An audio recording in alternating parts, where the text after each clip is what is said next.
is to their benefit. You're actually saving the world by doing this.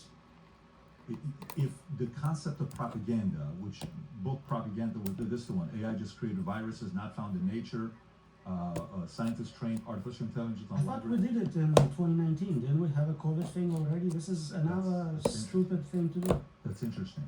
We learn nothing. We don't learn from prior experience. I collect AI accidents. We have so many of them. I stopped collecting.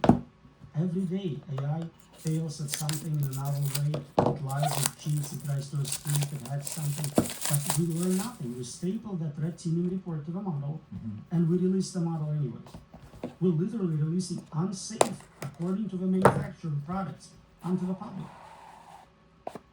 So are you saying this is a form of what gain of function did, where we're like testing out viruses?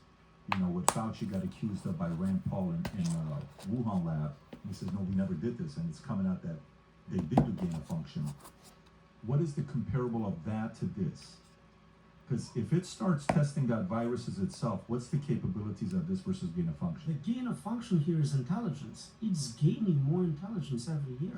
Right now, it's maybe average human in some domains, Einstein in others. In a few years, we expect it to be smarter than all of us combined at everything. That's new capabilities we cannot do anything about.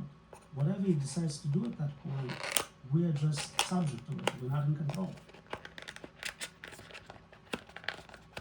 I see that, but you know, you'll have guys that will say, look, I think this is going to do something, Roman, that, you know, it can eliminate cancer, it can get rid of a lot of things, we can live a long time, we can do this, we can do that, and they're more on the optimistic side.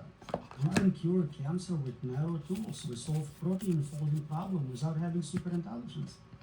We have brilliant scientists who need help with mathematics, with analysis. That's the tools we should be building. Pick a cancer you don't like, beat that cancer. You can monetize it. You can still make most of the profits, make most of the scientific discoveries, but you're not risking everything in the process. Go back to the social engineering.